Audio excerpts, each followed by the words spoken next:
Hi guys, Miss Tessa here. Today is Tuesday, September 29th, 2020.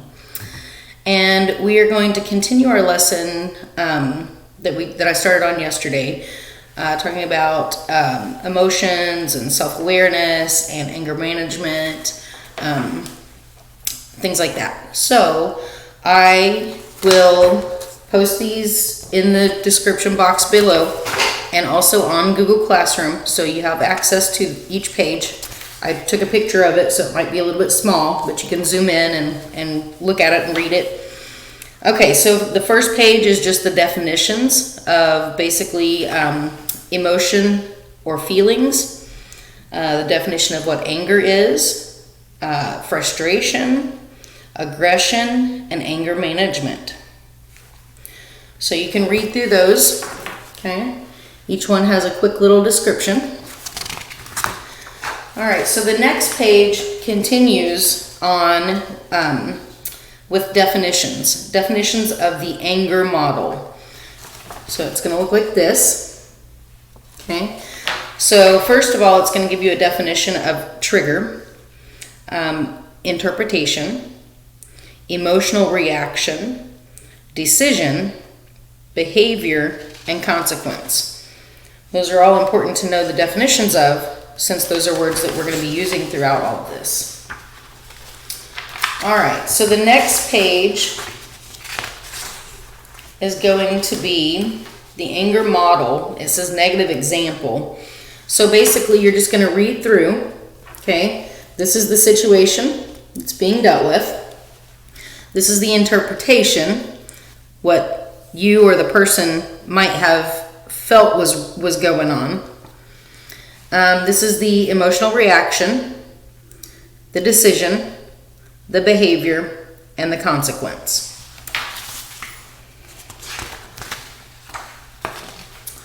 And the same thing on the next page, just a different scenario.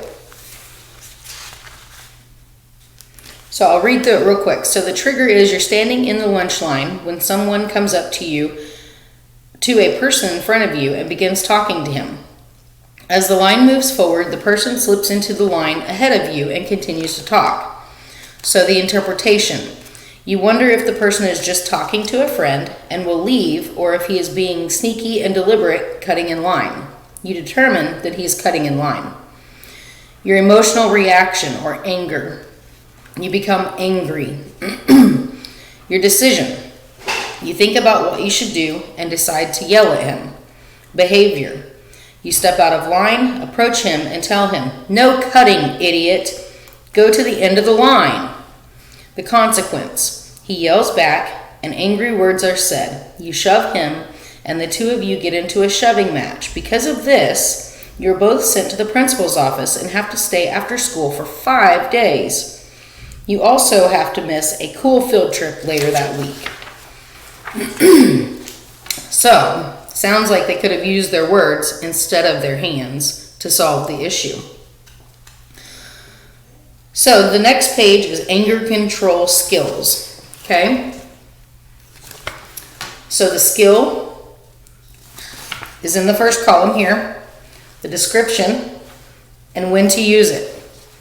The very first one, count backwards. Quietly count backwards from 10. When to use it. When you first notice that you are angry. Okay, so there's a few other tips that you can use on there. So, on this next page, which is negative and positive examples. The first one is basically going to retell the story, and it's going to continue with the negative narrative. The second one down here is a positive.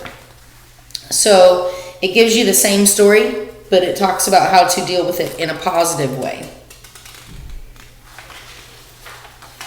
All right, and the last page is an anger management worksheet. It looks like this. So you're going to describe a recent situation that you might have witnessed or been a part of that involved someone becoming angry.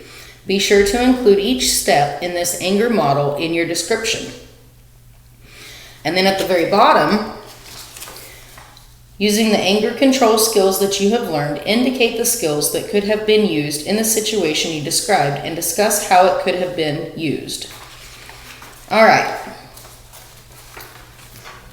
So if you want to do a video of yourself answering these questions, that would be great. If you want to just write it down, that would be awesome. If you want to share it with us in any way, that would be really, really cool. So there are a few websites that you can go to help deal with anger. So some tools, just real quick: self-awareness, self-control, deep breathing, stretching, exercises, maybe take a walk, listen to music,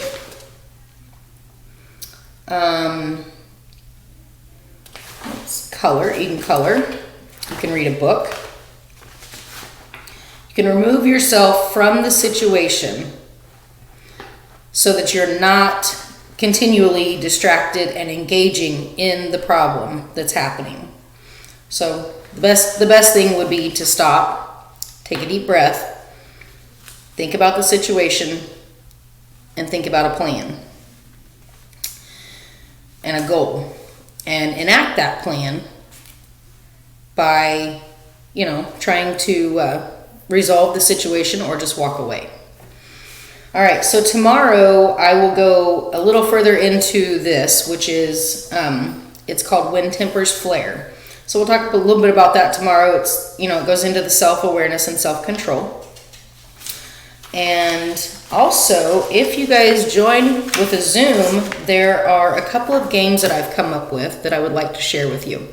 So anyway, all right, guys, that's all I have for today. And again, let me know if you guys would like to join us with a Zoom, or if you want to send a video or pictures or anything like that. You can contact me or Miss Peck or Mrs. Hood. All right, guys, have a great day. See you later.